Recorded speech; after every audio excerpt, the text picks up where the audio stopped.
Comment avoir ses premiers clients en coaching? C'est très simple, il y a 3 étapes. La première étape, c'est de se rendre visible. La deuxième étape, c'est de donner l'impression à ceux qui viennent de nous connaître qu'on est un bon coach pour ces personnes.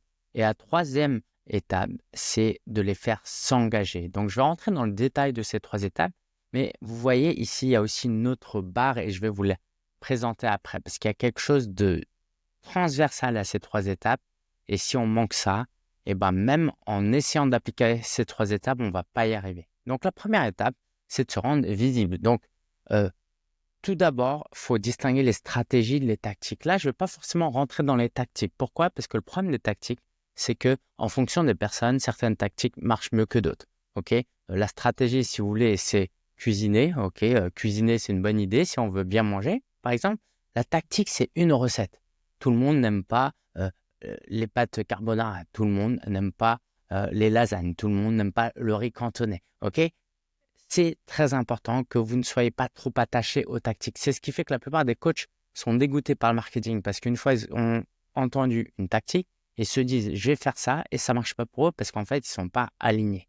Donc les tactiques, je vais vous les donner dans les grandes lignes. En gros, il faut avoir de la visibilité. Donc comment on fait? On va sur les réseaux sociaux, on publie des vidéos, on fait des interviews, on fait des sommets virtuels, on fait de la publicité, on fait du networking. Bref, tout ça, c'est des tactiques. Donc, la première étape, c'est de se rendre visible parce que si on ne se rend pas visible, les gens ne peuvent pas devenir clients, n'est-ce pas? Mais une fois que c'est fait, ça ne suffit pas. On a besoin de gagner leur confiance. Et comment on fait? C'est là où on va se mouiller un peu. On va prendre notre posture de leader. On va travailler notre personal branding.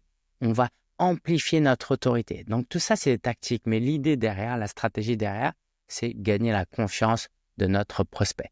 Tant qu'il n'aura pas confiance en nous, il ne voudra pas travailler avec nous.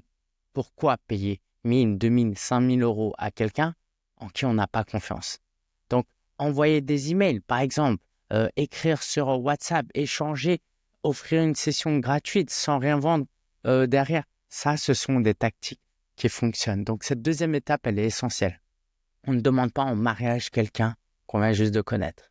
Oui, on s'est rendu visible, mais maintenant, il faut gagner la confiance de cette personne. Puis la troisième étape, c'est de vendre. Typiquement, pour un coach, ça va être de vendre au téléphone. Et là, on va faire réfléchir la personne, on va chercher à la comprendre, voir ses aspirations, l'aider à voir quels sont ses blocages et tout ça dans le but de créer une offre d'accompagnement adaptée à sa situation. Donc, soit vous faites du coaching en 1-1, donc vous allez créer une offre spécialement rien que pour cette personne, avec un certain cadre, hein, évidemment, ou soit vous allez vendre le programme de groupe que vous avez déjà créé et là, la personne, elle s'adapte à votre programme de groupe. Mais ça va dépendre de là où vous en êtes dans votre business. Donc, c'est très important de comprendre que cette étape-là, ce n'est pas une étape de signature entre votre client et vous. Oui, dans les faits, évidemment, le client s'engage auprès de vous et il vous paye. C'est très important, bien sûr, parce que sans cette transaction-là, vous ne pouvez pas développer votre business. Mais en réalité, au fond du fond, c'est un engagement qu'elle va prendre cette personne avec elle-même. Et c'est là où vous êtes un bon vendeur ou pas. Soit vous essayez de vendre votre programme et là, ça va moyennement marcher, voire pas marcher. Soit vous allez l'aider à voir qu'elle doit prendre une décision si elle veut changer de vie. Et votre programme est juste la manifestation de sa décision. Rejoindre votre programme n'est qu'une manière de formaliser les choses. Mais d'abord, elle signe ce contrat avec elle-même. Et ça, c'est très important. Déjà pour faire la vente, mais surtout parce que si elle rejoint votre programme sans avoir cet engagement, elle ne va pas se développer, elle ne va pas profiter de votre programme. Donc, c'est très important que dans cette phase-là, on ne se trompe pas de combat. On n'est pas là pour vendre notre programme. On est là pour l'aider à y voir plus clair. Et ça se fait durant une session de coaching, un appel de découverte, une session stratégique. Donc, pour vendre, c'est très simple. Il faut se rendre visible, OK? Réseaux sociaux, Internet, notre réseau physique, des partenariats. Gagner la confiance des personnes en leur offrant un cadeau, en travaillant notre branding, en faisant des vlogs, en envoyant des emails, en échangeant, en offrant du coaching. Et puis, on conclut la vente réellement en l'engageant à travers un appel à prendre une décision. Et c'est comme ça qu'on voit. Maintenant, il y a une chose très importante qui est cette barre-là. Cette barre-là, c'est votre mindset.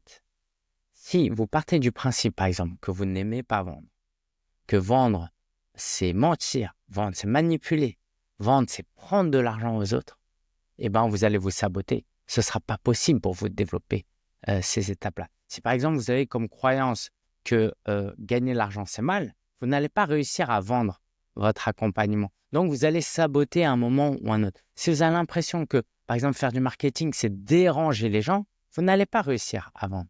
Donc, ce mindset-là, il va falloir le travailler et c'est indispensable. Et ça tombe bien, j'ai publié un livre qui s'appelle Business Mindset.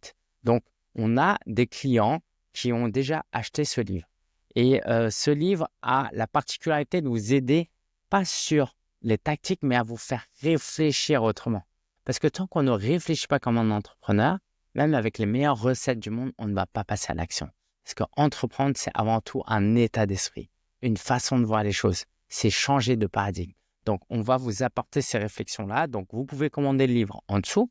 On vous l'envoie chez vous, frais de port inclus, partout dans le monde. Et en plus, ce qui est cool, c'est que quand vous commandez le livre, à la fin, il y a un QR code qui vous donne un lien vers un guide de 30 pages où vous allez là retrouver les tactiques de comment développer votre business. Donc, c'est bien, c'est intéressant d'avoir le mindset, mais à un moment donné, vous avez des questions pratico-pratiques. Donc, vous allez les retrouver dans le guide qui accompagne gratuitement ce livre. Donc, le lien est en dessous et si vous voulez faire partie des centaines de personnes qui ont déjà commandé le livre, allez-y et j'ai hâte non seulement de vous faire lire le livre, de vous envoyer le livre, mais aussi d'échanger avec vous parce que vous allez voir, on a toute une communauté derrière. Je vous dis à très bientôt, c'était Lingen et si vous avez la moindre question, n'hésitez pas à les poser et abonnez-vous à la chaîne.